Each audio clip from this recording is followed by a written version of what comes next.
So if you've got a pellet grill and you want to know how to clean it up properly on a regular basis to keep it running clean, keep dust from flying around in the chamber, and keep it safe, I'm going to show you exactly what I do every single time coming up right now.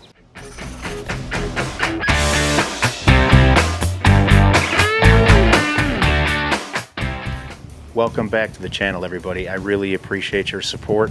Please check out everydaybarbecue.net if you haven't yet, and if you haven't subscribed to the channel yet, consider doing so by hitting that button down there. Now I've got a Camp Chef Woodwind WiFi here. I want to show you what I do to clean this grill up. This is something I'll do after every 1 long cook or every 3 shorter cooks. Now this particular cleanup is going to be slightly more in depth, but I will separate what I'm doing that's just a little extra because this grill was used all winter and I didn't get a chance to do a good cleanup on it. It's springtime now. So we'll be doing a couple of springtime things, but most everything you see is gonna be regular cleanup. And without any further ado, let's get right into it. Okay, so forgive me, I'm gonna stick to mostly one camera for this particular video. You can see that there's a lot of carbon buildup here on the lid inside.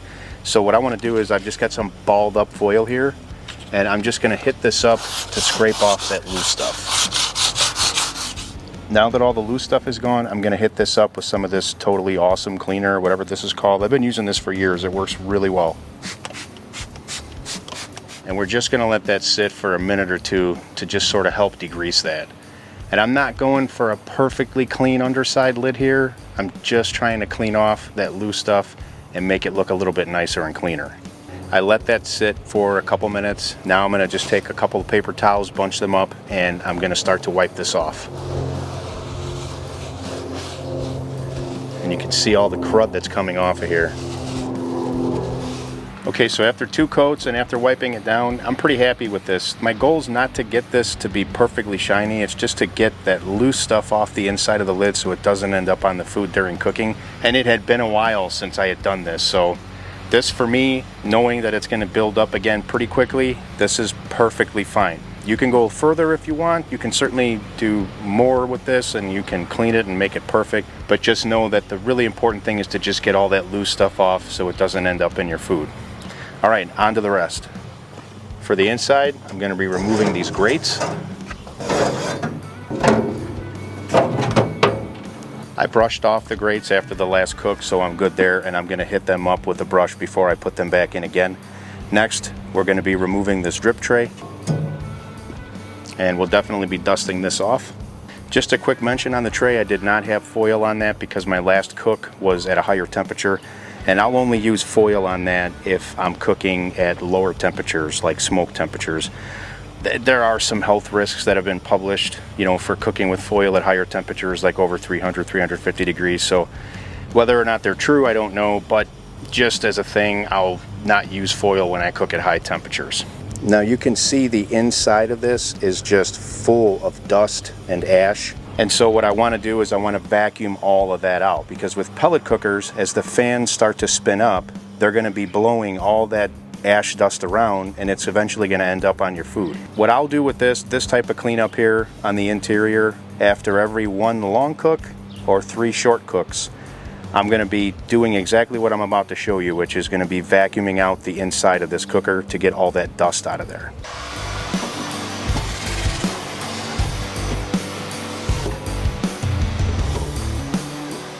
Now you can see the inside is much cleaner now, and I also vacuumed out the ash and residual buildup there in the fire pot. So now the interior part of the cooker is good to go. Now I've got some buildup here around the edges. I want to hit that up with some of that cleaner too while I have all the stuff out. I'm going to try to prevent that from dripping in.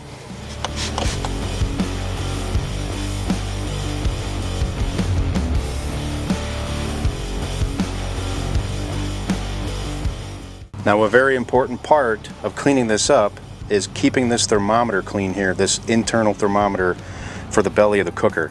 It gets built up with gunk, and the best way to clean that is just to put a little bit of vinegar here on a paper towel.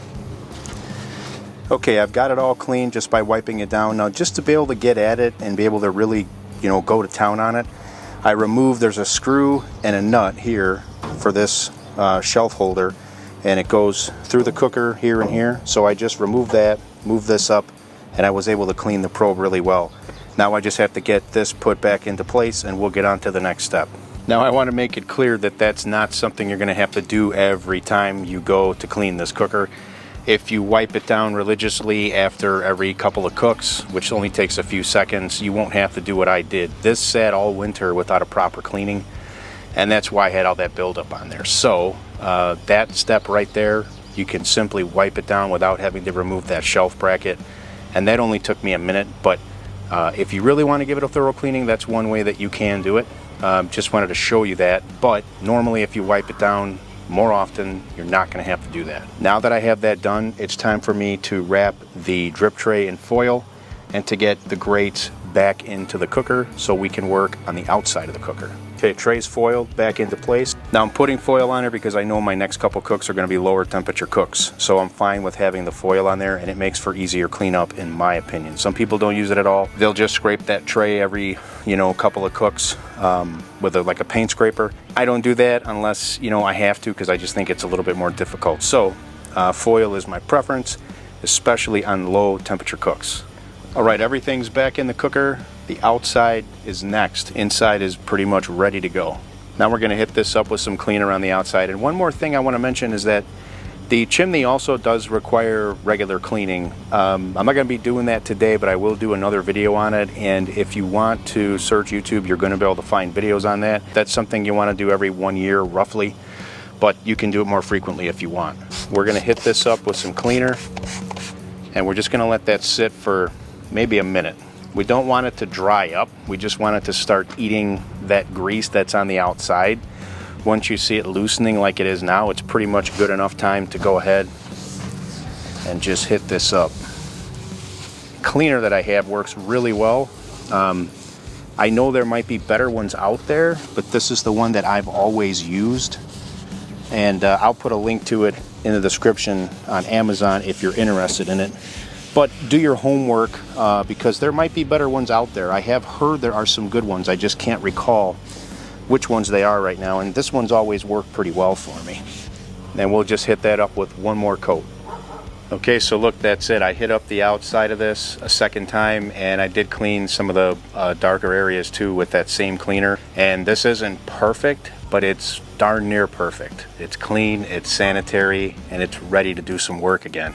Now remember, for the short cleanups, because this was sort of an intermediate cleanup, but for the short cleanups, and I'm sorry, I got kids out all over the neighborhood right now, but anyway, for short intermediate cleanups, it's just going to be brushing off your grates, taking out that drip tray, cleaning that off, wrapping it with foil, vacuuming out the belly of the cooker, and cleaning off that thermometer with vinegar. You got to do that pretty often, or it can be a little bit more intense clean like I had to do today. And as a plane flies overhead to add more noise to my neighborhood, I'm going to let you guys go. I hope you got something out of this video. I really appreciate all the support. Please check out everydaybarbecue.net.